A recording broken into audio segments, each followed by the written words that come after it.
जब अंकुर अपनी माँ को वृद्धाश्रम छोड़ने गया तो वहां की संचालिका वृद्धाश्रम में नहीं थी। इसलिए अंकुर को एक रात वृद्धाश्रम में रुकना पड़ा।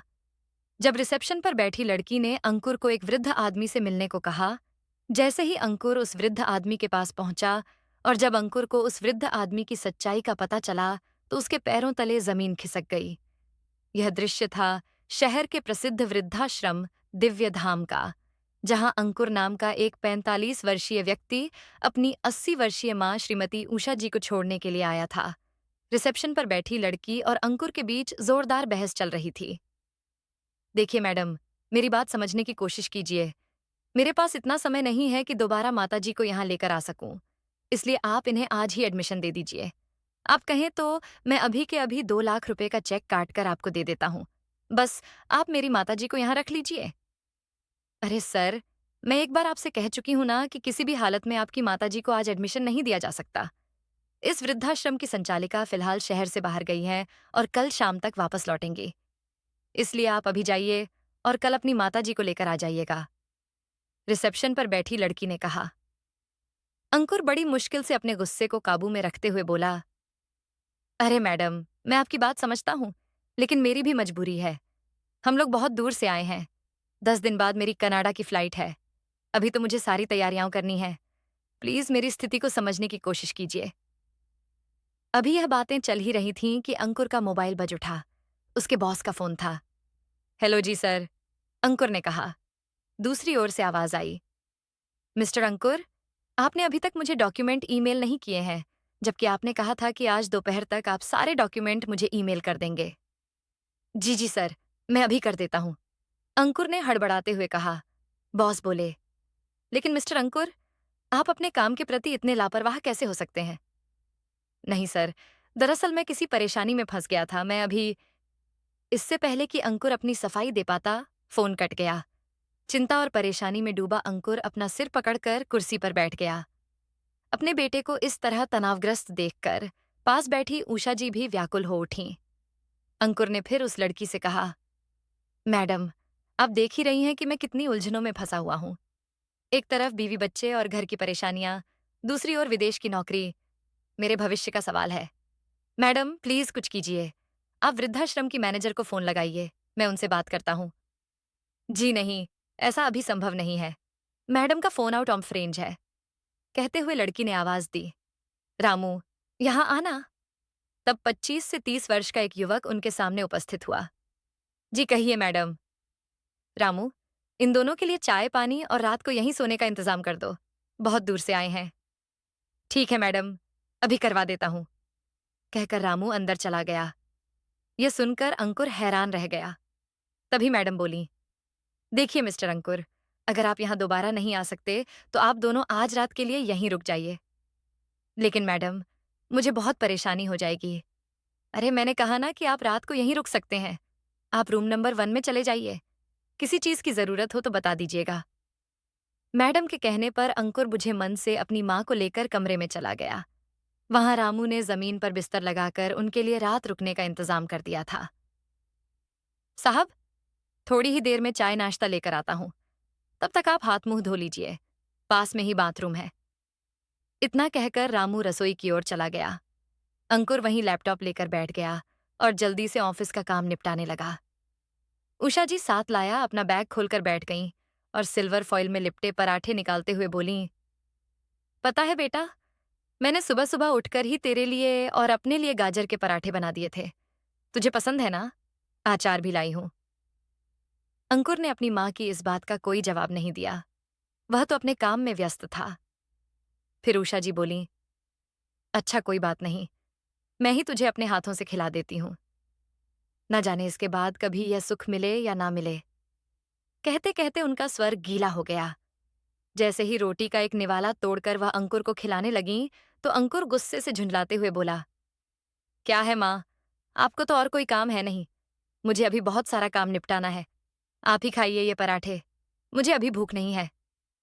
बेटे की यह बात सुनकर उषा जी थोड़ा सहम गईं और चुपचाप पराठे वापस बैग में रख दिए। फिर बोली, ठीक है बेटा, तुझे जीवन में बहुत तरक्की मिले, बहुत बड़ा आदमी बन। मेरी भगवान से यही दुआ है।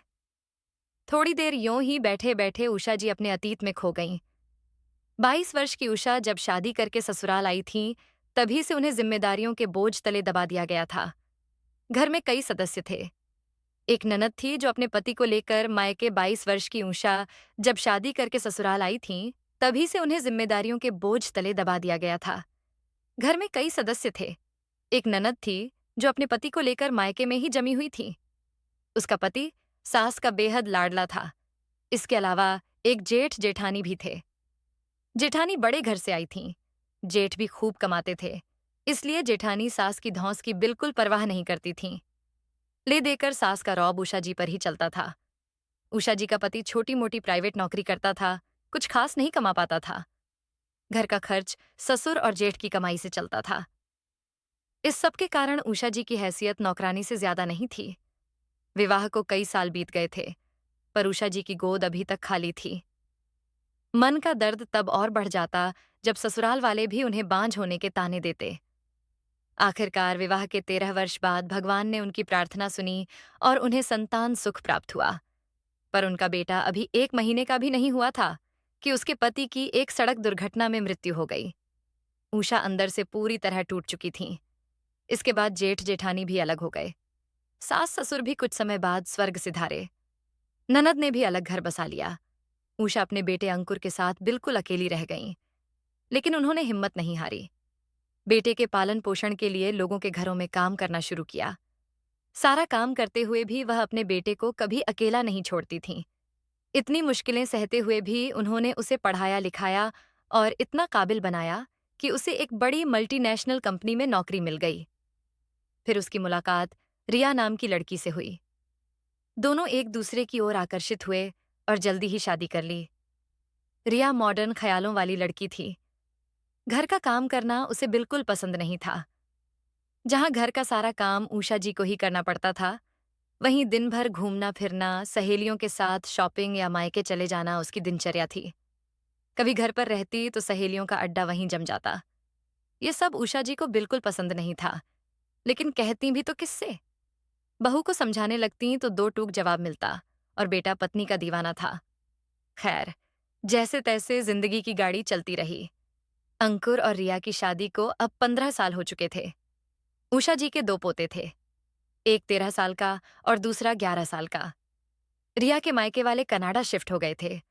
अब रिया ने भी रट लगा ली कि उसे भी कनाडा जाकर बसना है। संयोग से अंकुर की कंपनी ने उसे विदेश में नौकरी का ऑफर दिया। दोगुनी तनख्वाह के लालच में अंकुर ने ऑफर स्वीकार कर लिया।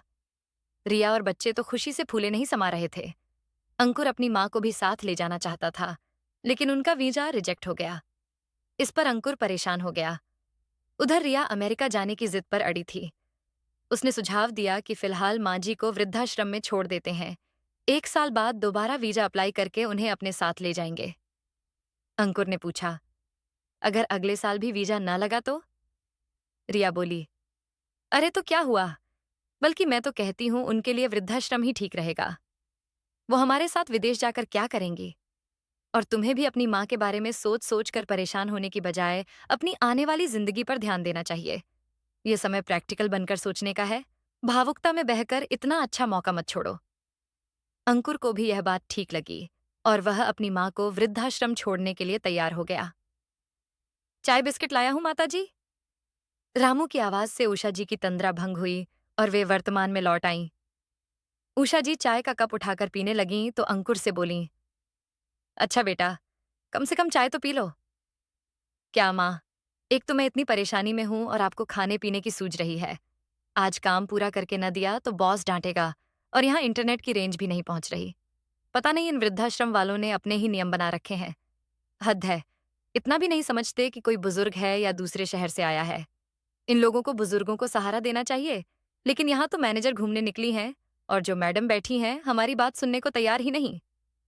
जब अंकुर गुस्से में यह सब बोल रहा था, दरवाजे पर खड़ी वही मैडम उनकी सारी बातें सुन रही थीं। अचानक उन्हें सामने देख अंकुर अपनी बात पर पर्दा डालते हुए बोला, अरे वो मैं तो बस। रहने दीजिए मिस्टर अंकुर, मैं जानती हूँ इस तरह के माहौल में कोई भी चिड़चिड़ा हो जाता है। आप मेरे साथ चलिए, मुझे आपसे कुछ बात करनी है। ऐसा कहकर मैडम कमरे से बाहर निकल गईं। अंकुर को लगा कि शायद ज्यादा पैसे मांगे जाएंगे। बाहर निकलते ही बोला, देखिए मैडम, अगर आप कहें तो मैं 2 लाख की बजाय 2.5 लाख का चेक काट देता हूं। तब मैडम बोली, जी नहीं मिस्टर अंकुर, पैसों की बात ही नहीं है। मुझे हैरानी इस बात की है कि बचपन में आपके पीछे पीछे आपकी माँ ने न जाने कितने जरूरी काम टाले होंगे, कितनी रातें जागी होंगी, और आप उनके लिए यहाँ एक रात भी नहीं रुक सकते। ये सुन अंकुर की आंखें शर्म से झुक गईं। मैडम बोली, चलिए, मैं आपकी यह समस्या भी हल कर देती हूँ। मैं आपकी माताजी को अभी एडमिशन दिलवा दूंगी, लेकिन आपको मेरा एक छोटा सा काम करना होगा। अंकुर ने प्रश्नवाचक निगाहों से देखा। मैडम बोली, यहाँ वृद्धाश्रम में जगदीश लाल जी नाम के एक बुजुर्ग रहते हैं। आपको सिर्फ उनका पोता बनने का नाटक करना है। अंकुर हैरान रह गया। मैडम बोली, करीब 12 साल पहले उनका बेटा उन्हें यहाँ छोड़कर कनाडा चला गया था। तब से वे अपने पोते से मिलने को तरस रहे हैं। उन्हें उम्मीद है कि एक दिन वह जरूर आएगा, लेकिन आज उनकी तबीयत बहुत खराब है। मुझे नहीं लगता अब उनके पास ज्यादा समय है। यदि हो सके तो हमारा यह छोटा सा काम कर दीजिए। सिर्फ नाटक ही तो है, पर सोचिए, अपने पोते को नजर भर देखने को तरसती आंखों को कितना सुकून मिलेगा। आप ये कर दीजिए, मैं आपकी माताजी को अभी एडमिशन दे दूंगी। अंकुर ने कहा, लेकिन मैडम, मुझे उनके पोते के बारे में कुछ भी नहीं पता। उसका नाम क्या है, मुझे क्या कहकर बुलाना है? अरे मिस्टर अंकुर, आपको कुछ कहने की जरूरत नहीं।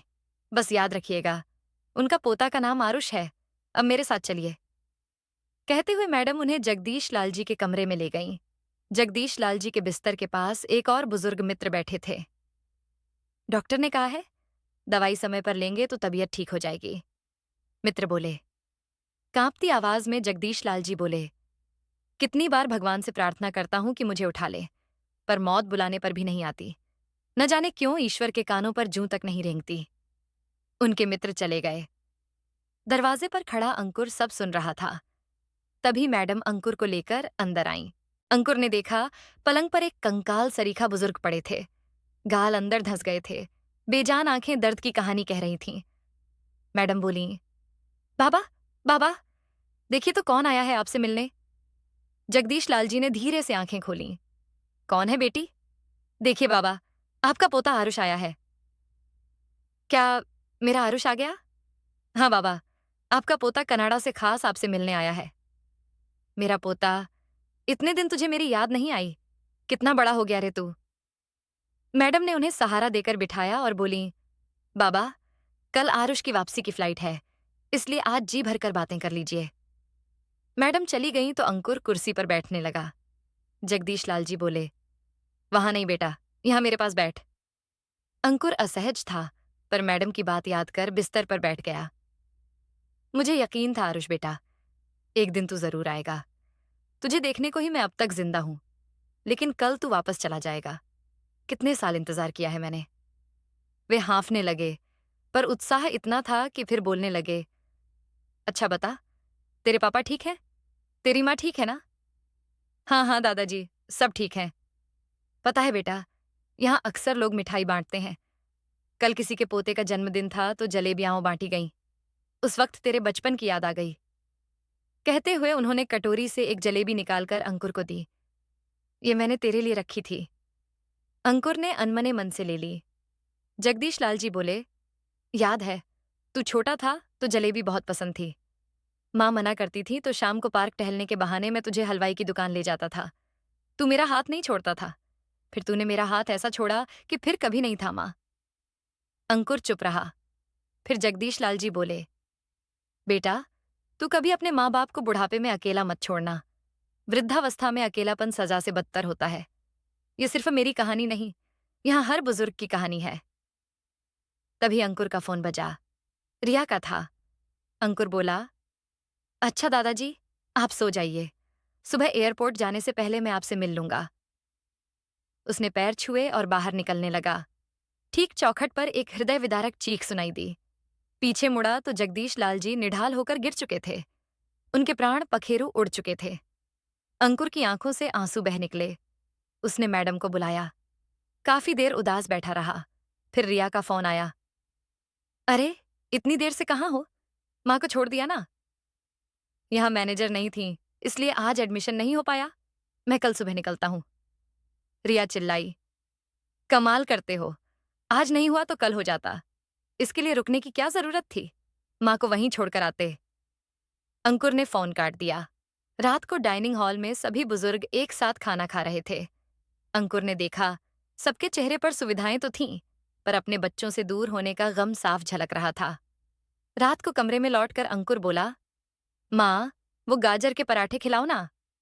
उषा जी मुस्कुराईं और अपने हाथों से खिलाने लगीं। बातों बातों में अंकुर अपनी माँ की गोद में सिर रखकर सो गया। बाहर खड़ी मैडम ये सब देख रही थीं। अगली सुबह अंकुर जल्दी जल्दी तैयार होकर निकलने लगा।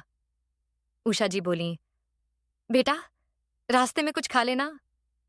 अंकुर ऑफिस गया, पर दिन भर बेचैन रहा। रात को घर पहुंचा तो रिया बोली, छोड़ाई माँ को। अंकुर ने हाँ में सिर हिलाया। रिया बोली, अच्छा ही हुआ, अब हाथ मुंह धोकर खाना खा लो। अंकुर चुपचाप कमरे में चला गया। पूरी रात नहीं सो पाया। अगली सुबह बिना किसी को बताए वह फिर वृद्धाश्रम पहुंचा। मैडम मुस्कुराती खड़ी थीं। मैडम, माँ को बुलाइए प्लीज। अभी नहीं मिल सकती। क्यों? वो पास के मंदिर में निर्जला व्रत रखकर आपके लिए पूजा कर रही है। ये सुनते ही अंकुर फूट फूट कर रोने लगा। सामने से उषा जी पूजा की थाली ले आती दिखीं। अंकुर, माँ, माँ, चिल्लाता दौड़ा। माँ, मुझे माफ कर दो, मैंने बहुत बड़ी गलती की। चलो घर चलते हैं। मैडम बोली, लेकिन आपको मैनेजर से फॉर्मेलिटी करनी होगी। अंकुर हैरान, मैनेजर अभी तक नहीं आई? मैडम मुस्कुराईं, मैं ही मैनेजर हूं। वह सब झूठ था ताकि आप एक रात यहां रुकें और देखें कि बुढ़ापे में अकेलापन कैसा होता है। माँ बाप बच्चों के लिए पैसे जोड़ते हैं, पर बदले में पैसों की नहीं, अपने बच्चों की साथ की उम्मीद करते हैं। अंकुर आंसुओं से भरी आंखों से बोला, आपका बहुत बहुत शुक्रिया मैडम। माँ को लेकर वह गेट से बाहर निकला तो सभी बुजुर्ग उन्हें देखकर दुआएं दे रहे थे। गाड़ी में बैठते ही रिया का फोन आया। क्या कह रहे हो? माँ को वापस ला रहे हो? उन्हें कहाँ रखोगे? हम तो कनाडा जा रहे हैं।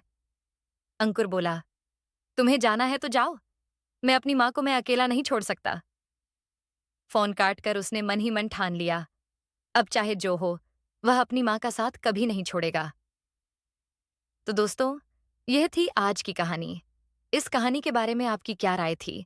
ये कमेंट बॉक्स में जरूर बताइए। अगर आपको कहानी पसंद आई हो तो वीडियो को लाइक करें और चैनल को सब्सक्राइब करें और बेल आइकन पर क्लिक करके इसे ऑल पर सेट करें ताकि आपको नए वीडियो की सूचना तुरंत मिल जाएगी। धन्यवाद।